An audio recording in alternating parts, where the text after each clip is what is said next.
ser, hacer y tener en este orden.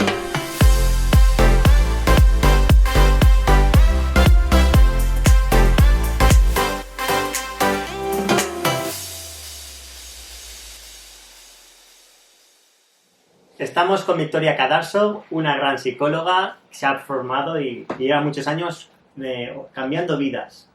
Cuéntanos un poquito tu trayectoria para que otros conozcan en qué consiste. Pues mira, los psicólogos salimos de la carrera y sabemos bastante poco. Luego hay que formarse en psicoterapia y eso es otra formación adicional, como los médicos hacen una especialidad, ¿no?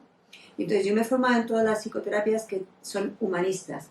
Humanistas quiere decir que creen en que la persona tiene la capacidad para desarrollarse a sí mismo. Entonces no ven a la persona desde el punto de vista negativo, sino ven a la persona desde el punto de vista del potencial que pueden desarrollar. Entonces es una concepción muy diferente, más positiva, que en vez de ir buscando lo que tienen mal, es ir buscando lo que pueden potenciar que ya tienen dentro, ¿no? Entonces, dentro de eso yo he hecho distintas formaciones y entonces cada día se me ocurre hacer una nueva para facilitar el cambio en el menor tiempo posible y con el menos sufrimiento posible. Y esa es más o menos la manera en que yo funciono.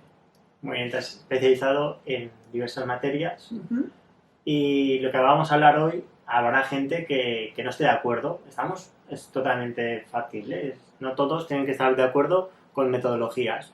No obstante, tú lo has probado, ves cambios, a ti te funciona. Entonces lo que vamos a hablar es desde tu perspectiva y tu visión, porque a ti te funciona y ves realmente que funciona para otros. Sí. Pues yo lo que veo es que hay dos cosas que hay que hacer sí o sí, ¿no? Unos lo harán, otros no lo harán. Uno es el trabajo del niño interior, que es darte cuenta de cómo has llegado a ser como eres, y otro es el trabajo del eneagrama, que es eres lo que eres en base a lo que te ha pasado, pero ahora tienes un comportamiento característico y hay 9 formas de ver la vida y el eneagrama es una tipología de personalidad que te ayuda a entender mejor cómo eres, qué haces, por qué haces lo que haces, por qué dejas de hacer las cosas que no haces. Entonces, lo que te ayuda es como además de haberte conocido tu infancia, conoces ahora en tu formación actual cómo eres y qué puedes hacer para potenciarlo en la dirección que tú quieres. Eso es muy fundamental y es verdad que todos pasamos por diferentes adversidades y las interiorizamos de nuestra manera de ver la vida. Exactamente. Entonces, para que una persona se forme y ya tenga apropiado su ser, tengo entendido que está el vientre materno y hasta los 7 años estamos en continuo desarrollo y a partir de los 7 años se podría decir que ya está establecida la forma de carácter de cada uno. A ver, sí, hay una teoría de análisis transaccional que dice que nosotros vamos desarrollando nuestra personalidad o nuestro carácter y que más o menos a los 7 años ya tenemos como que dice nuestro guión de vida, la forma en que nos vemos o vemos a los demás. Y es un guión inconsciente, pero también es un guión que de alguna manera va a determinar cómo seguimos filtrando el resto de la vida. Lo que pasa es que la personalidad per se puede que se conforme, que tenga la base hasta los 7, pero luego se consolida en la adolescencia y en la adolescencia puede pasar una de dos cosas, y es que continúes más o menos en la misma línea o hagas un giro de 180 grados, ¿no? Pero luego tu identidad está más o menos consolidada alrededor de los 20 y tantos, tu identidad y tu personalidad. Pero las bases sí, se han creado en base a las experiencias que tú has vivido en tu infancia y con tu familia, que es la que más te influye. Perfecto. Me parece muy importante el desarrollo personal para cualquier cosa que queramos hacer en nuestra vida.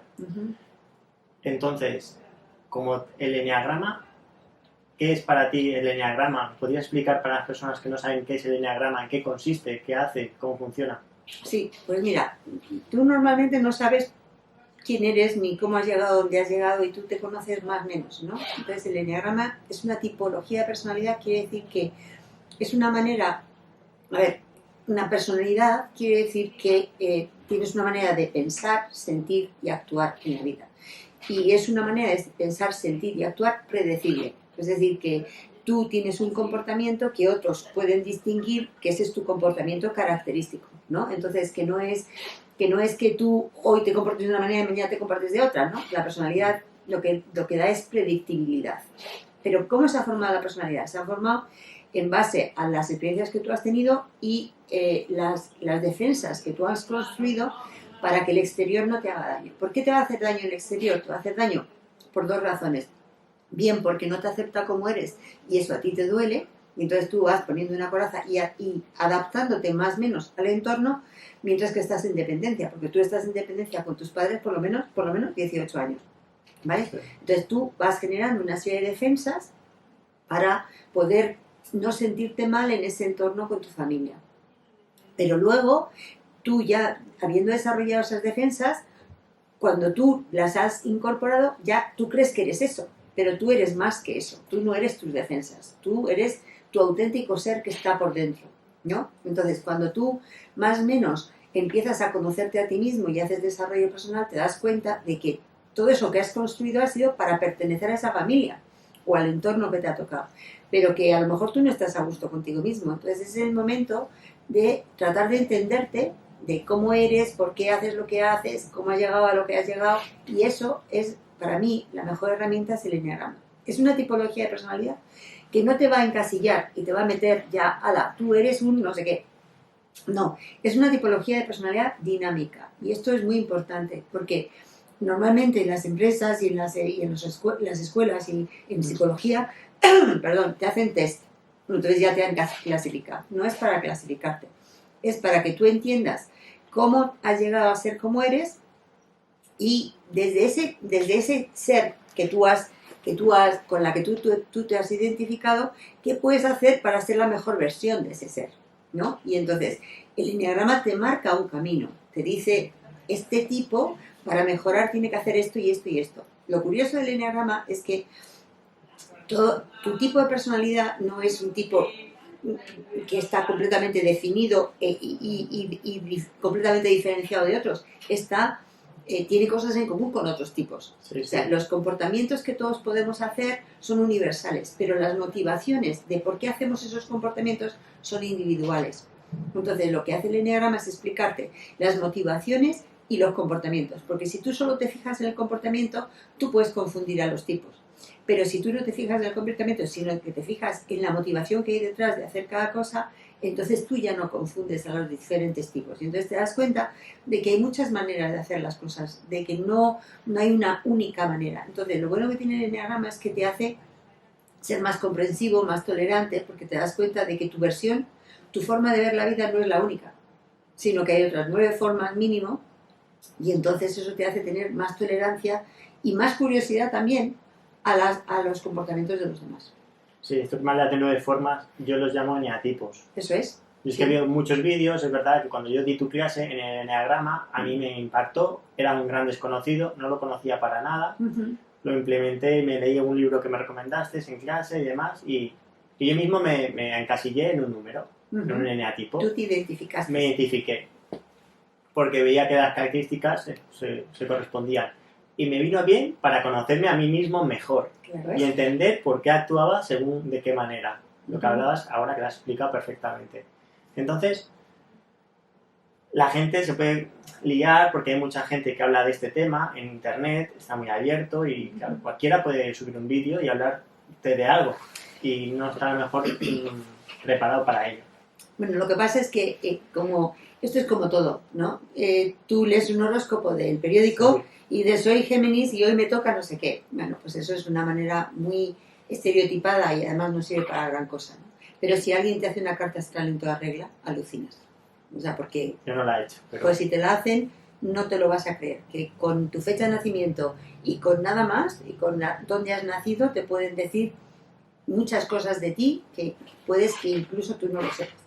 Pues el eneagrama es igual. Hay mucha gente que coge las 4 cosas del eneagrama y entonces ya se creen que saben mucho eneagrama y entonces van contando cosas muy divertidas, porque puede ser muy divertido y también muy, muy negativo, sí, porque hay gente que cuenta cosas muy negativas del eneagrama. A mí eso, bueno, sirve para difundirlo, ¿sabes? Pero yo creo que el eneagrama es una herramienta muy seria que tiene mucho fondo y que puede ser muy útil y que no es para tomárselo así a la ligera. Pues nada, como tú eres un 2, entonces eres un manipulador y entonces tú vas a manipular a todo el mundo y entonces cuidado contigo que vas a manipular. Y como eres un 7, lo único que piensas es en divertirte. Hombre, no. O sea, es decir, que hay cosas buenas y hay cosas mejorables y hay fortalezas y hay debilidades de cada tipo, ¿no? Entonces yo creo que el eneagrama como herramienta es más profunda de lo que a veces se cuenta por ahí. Vale, y esto de eneagrama, para cogerlo desde un inicio, ¿de dónde sale? ¿Cuál es su origen? Porque es complicado. El origen es muy complicado porque el símbolo del eneagrama parece ser que data de hace 2000 años, ¿no? El símbolo del eneagrama que tenemos aquí, que es un círculo, ¿no? Con una estrella interior de varias puntas, ¿no? De 9 puntas. Pues entonces, este símbolo parece ser que lo encontraron por Sumeria, o sea, por Medio Oriente. Lo encontró un filósofo erudito armenio que se llamaba Gurdjieff. Y entonces Gurdjieff, con este símbolo, que no es de... O sea, cuando él trabajaba con el eneagrama, que no lo llamaba eneagrama, pues él lo que hacía era que hacía un mapa de procesos y hablaba de los 3 centros, que todos tenemos un centro mental, un centro emocional y un centro comportamental o físico, ¿no? Y entonces él lo que hizo fue establecer el símbolo y que todo está conectado entre sí y que hay un orden implícito, que quiere decir que hay cosas que son porque son, y hay un orden explícito que están influenciados por el exterior, ¿no? Entonces hay esencia y como quien dice, entorno. Entonces, Gurdjieff lo que hizo fue que creó un grupo de gente que se fue por el mundo y que investigaban religiones y temas espirituales, y entonces luego se reunían y charlaban. Y entonces, bueno, pues al símbolo del eneagrama le fueron adscribiendo, pues eso, los 3 centros fundamentalmente. Luego llegó un tipo que se llamaba Oscar Ichazo, que este es, creo que es boliviano, que estaba afincado en Chile, y este fue el primero en ponerle a estas puntas, a cada uno de las puntas del eneagrama, las pasiones o los pecados capitales. Y entonces, al colocar los pecados capitales, que hay 7, pero parece ser que originalmente había 9, y en las escrituras antiguas que se encontraban en los padres del desierto, pues los 2 que faltan son el pecado capital, que no es como tal, del 6 y del 3, ¿no? Que es la vanidad, que no está como pecado capital, y el miedo, que tampoco es necesariamente un pecado capital. Pero bueno, el caso es que él empezó a poner la tipología de personalidad a los tipos. Y entonces empezó a hablar de que hay distintas formas de vivir la vida en función de la pasión que te rige, ¿no? Y la pasión es el pecado capital. Es decir, que cuando tú estás en la virtud, eres la mejor versión de ti mismo. Pero cuando tú estás en el pecado, estás pecado, la peor versión de ti mismo. Una versión que manifiestas tu peor ser, ¿no? Y entonces ahí empezó un poco la tipología de personalidad. Pues llegó un tipo que se llama Claudio Naranjo, que ha muerto recientemente, y este era psiquiatra. Y entonces él, a las tipologías de personalidad originales de Gurdjieff, le añadió los trastornos de la personalidad. Y los trastornos de la personalidad, según la psicología de entonces. Entonces, pues el obsesivo se lo puso al 1, el hipocondríaco se lo puso al 2, y entonces le fue poniendo a cada uno un trastorno de personalidad. Entonces empezó a ver el eneagrama un poquito como esto es lo peor que puede llegar a ser, ¿vale? Pero resulta que Claudio Naranjo estuvo en Esalen. Esalen es un centro cultural muy importante en California, en Estados Unidos. Y ahí fueron a parar también los jesuitas y estudiaron con Claudio Naranjo. Y estos vieron el otro lado también. O sea, no solamente la pasión, sino la virtud de cada tipo. Y a raíz de eso se empezó a estudiar el eneagrama. Entonces, cada persona que ha estudiado el eneagrama le ha añadido, ha aportado sus aportaciones personales al eneagrama. Y para mí, los que más han aportado son Don Riso y Russ Hudson, que son mis profesores.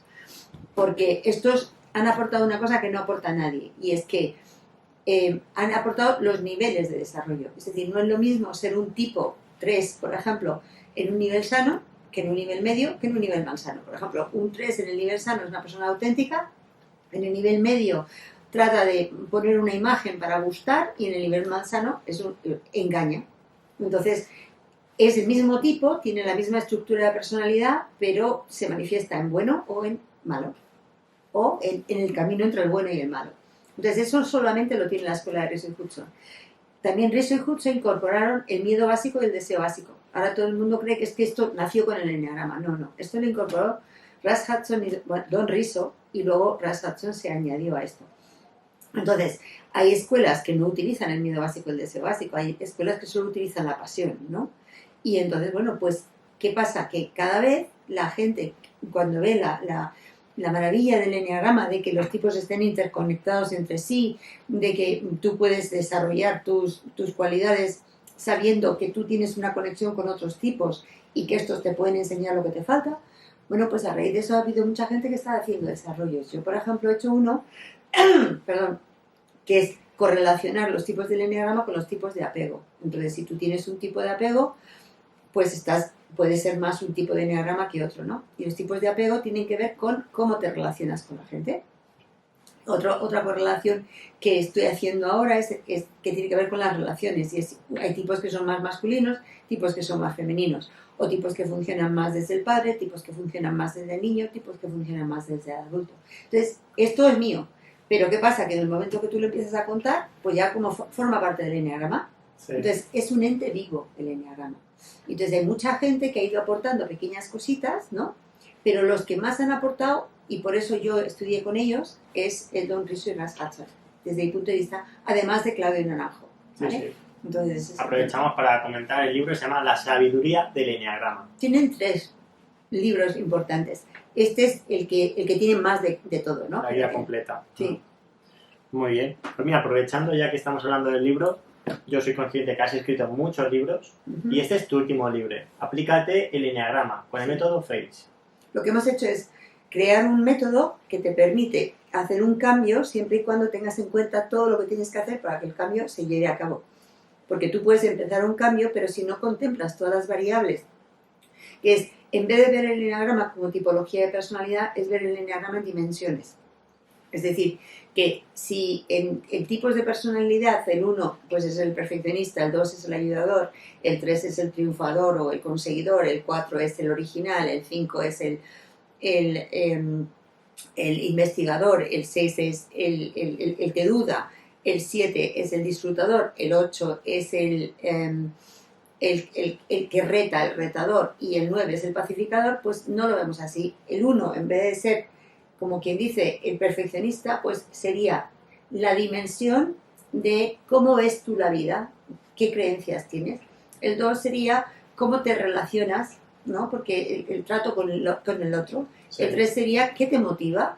Entonces, porque destaca en cada uno. Claro, entonces no es la persona, no es la tipología, pero es la dimensión que tienes que tener en cuenta. Entonces, en una empresa o en un proceso de cambio, tienes que tener en cuenta todas las dimensiones. Y esto es lo que aplícate el enneagrama, es que cuando te propones un cambio, todo lo que tienes que tener en cuenta para que no te sabotees en el proceso y para que lleves el cambio hasta el final, ¿sabes? Entonces, te vas fijando en todo lo que tienes que hacer siguiendo el símbolo del enneagrama y con el enneagrama de base, para que tú sepas que siendo tu tipo tienes estas dificultades y estos talentos. Claro, eso iría muy bien para las empresas. Según qué tipo de trabajo necesitan, eso es. Hay personas que se les da mejor pues ya de por sí que otras. O sea, que las empresas hoy en día lo tienen en cuenta, lo están usando. Sí, en Sudáfrica lo utilizan en los bancos para hacer selección de personal, para crear los grupos. Las empresas en Sudáfrica lo hacen, en Estados Unidos también. En los países anglosajones, en España todavía no ha entrado, pero cada vez se está utilizando más. Al final, si es algo que se demuestra que va bien, sí, al final te unes al carro. Claro. Y las personas en teoría también, para saber sus virtudes y sus fortalezas y sus talentos, pues también para saber dónde tienen que tirar. A ver, yo lo uso en terapia porque cuando te viene un cliente y viene muy desorientado y tal, yo haciéndole, lo bueno que tiene el enneagrama es que no tienes que pasarle un test, porque si haces las preguntas correctas sacas el tipo de personalidad de esa persona, y al sacar el tipo de personalidad pues te ayuda a saber lo que no sabe de sí mismo, la parte inconsciente, y entonces tú le puedes ayudar a que se dé cuenta de cosas más rápido. Y más rápido, ¿por qué más rápido? Para que sufra menos y para que enseguida tenga, como quien dice, una especie de soporte, de anclaje, ¿no? Entonces el enneagrama le sirve no para que se meta en una caja, sino para saber en qué caja está y cómo tiene que hacer para salir de esa caja o desarrollar su mejor versión. Sí. Para mí una de las definiciones del eneagrama es que hay 9 eneatipos, que cada uno de nosotros tenemos un poquito de todo, Sí. pero hay uno que nos caracteriza, nuestra Eso es. mayor pasión o nuestro mayor miedo. Eso es. Pero todos tenemos un poquito de todo y según cómo te encuentres, a lo mejor estás más en un sitio o en otro. Eso es. Lo bueno que tienen también los 9 eneatipos, que son números, y los números en principio son neutros. No hay ni buenos ni malos, ni mejor ni peor. Y muchas veces no podemos escoger el número. El número nos va de serie, nos guste o no. No, de serie no. El número Bueno, ha sido el resultado de las experiencias que tú has tenido. Exacto. Y ha sido tu mejor adaptación a esa experiencia. Exacto, le quiero decir que no, a fecha de hoy, que yo estoy investigando sobre el tema, no lo puedo escoger. Ya lo llevo ya implementado a base de mi vida anterior. Y como yo... exacto, entonces, para que la gente se empiece a introducir un poquito en esto, se recomienda leer los libros, que ellos mismos miren a ver en cuál de eneatipo se sienten identificados. Es que en realidad es muy complicado, o sea, sí, vamos a ver, hay mucha gente que se lee el libro y se identifica. Lo que pasa es que los libros, y sobre todo el de la sabiduría del eneagrama, tienen mucha chicha. Sí. Entonces, tienen que leerse el libro y se pueden confundir, ¿no? Y lo ideal es que participen en cursos donde realmente, o sea, el libro es una base, pero que lo que realmente te ayuda a comprender el eneagrama es verlo en vivo y en directo, con personas hablando de su tipo, ¿sabes? Sí, sí. Porque entonces es cuando tú empiezas a entender las distintas formas de ver la vida, porque lo lees en un libro y es que es como una tipología, a ver, es que no está vivo, o sea, lo ideal es vivirlo, ¿no? Exacto. Entonces, aprenderlo, sí,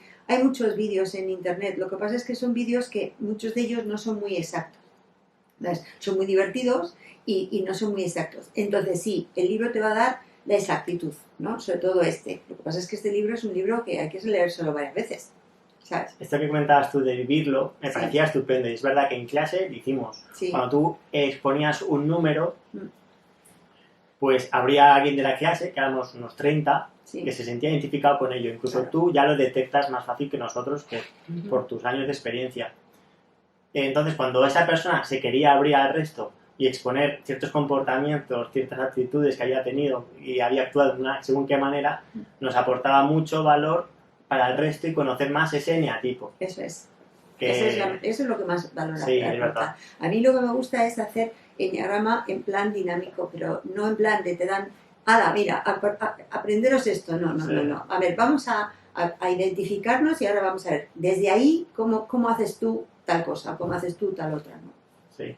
Entonces, para que la gente desde casa, que sí, que pueda hacer cursos en eneagrama y que pueda ver que otro vídeo, teniendo previsto que no todos los vídeos que salen en YouTube o en Internet son los realmente que no profundizan, que a lo mejor se quedan en la superficie. Entonces, a ver, no se trata... Vamos a ver, en la vida te dan un martillo y puedes hacer una de dos cosas, destruir o construir, ¿no? Sí. Entonces, no se trata de ya encasillar a una persona y tratarla con las características negativas de esa persona. No, es que esa persona es mucho más que las características negativas. Se trata de que el eneagrama te sirva para tener conciencia de que tenemos distintas maneras de ver la vida y que lo interesante es que conozcamos los otros puntos de vista de la gente y que no prejuzguemos y que podamos primero conocernos a nosotros mismos y luego pues que eso nos sirva para ser más tolerantes y nos relacionamos mejor con los demás. O sea, para mí lo que más aporta el eneagrama es eso, es que tú ya no juzgues. O sea, por eso tampoco es bueno encasillar a la gente. Es que no juzgues, es que digas, vale, vamos a ver, no es como yo. A ver qué cosa me aporta, a ver qué me dice, a ver cómo me dice las cosas, ¿no? Porque igual puedo aprender algo y es tener una actitud mucho más abierta. Pero hay escuelas de eneagrama que lo que hacen es precisamente encasillarte y ver el lado negativo. Y entonces es como tú eres tal, tienes que hacer tal, ¿no? No, eso no es un buen uso del eneagrama. El buen uso del eneagrama es darte cuenta que cada uno hemos hecho lo mejor que hemos podido y como resultado tenemos un tipo de personalidad y ese tipo de personalidad pues nos define pero no nos limita, porque dentro de ese tipo podemos crecer, subir los niveles, que eso solamente se estudia en la escuela de Rishi Hudson, y entonces ser la mejor versión de nosotros mismos. Claro, porque hay diferentes niveles, está nivel positivo, nivel medio y nivel malo. Sí, nivel trastorno de personalidad.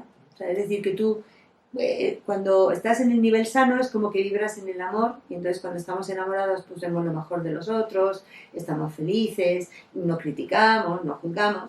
Cuando tú ya tienes miedo de que te vayan a dejar, entonces ya empiezas a competir, a manipular, a tratar de quedar por encima. Sí. Eso ya estás en el nivel medio, y cuando tú eso ya es como que lo necesito como vida o muerte, entonces ya estás en el nivel más sano, que es casi compulsivo, o sea, casi adictivo.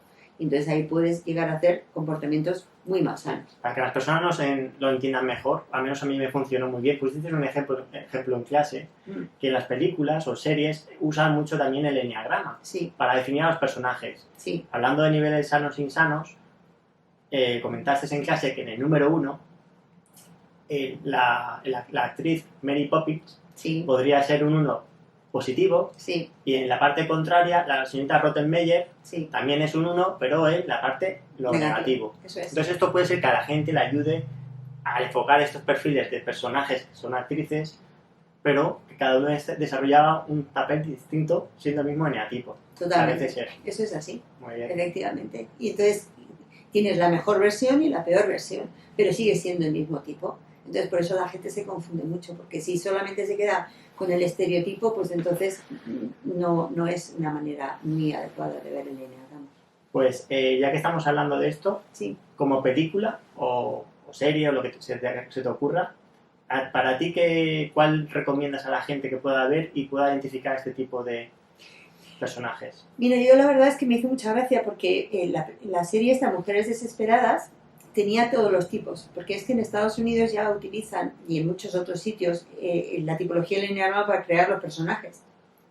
Y entonces en la serie de Mujeres Desesperadas estaba el 1, que era la pelirroja, sí, estaba el 3, que era la madre de los niños, estaba el 4, que era la medio locatis, ¿no? Estaba después una viejecita, que era la 9, o sea que estaban todos los personajes. O sea, para ti esta la recomiendas. Sí, porque sí, tú puedes ir viendo, sí, ahí todos los tipos de personajes. Sí. Y aprovechando esto, yo he visto hace poco la película La Mula, de Clint Eastwood, y ella hace de 1 total. Total, no vamos a contar nada de la película, pero yo sí que siento identificado a Clint Eastwood, como no sé si en la vida real será así, que yo creo que sí, pero tampoco lo conocemos, pero parece ser que al menos en el cine es un 1, en casi todas sus películas además. No sé si sea de casualidad o no, pero en esta de La Mula, sí, yo al menos así lo veo. Puedo estar equivocado, pero es mi manera de verlo. Entonces, las empresas lo tienen en cuenta, el enneagrama. Cada uno de nosotros puede venir. En educación sería fantástico que se educara en la diversidad. No está implementado todavía. Todavía no. O sea, es decir, que los profesores supieran que hay niños que son mentales, niños que son emocionales y niños que son instintivos y que hay que enseñarles de distinta manera. Eso sería fabuloso, pero todavía no lo han incluido. Pues será cuestión de tiempo que lo incluyan, al final, como todo. ¿Y en Estados Unidos tampoco?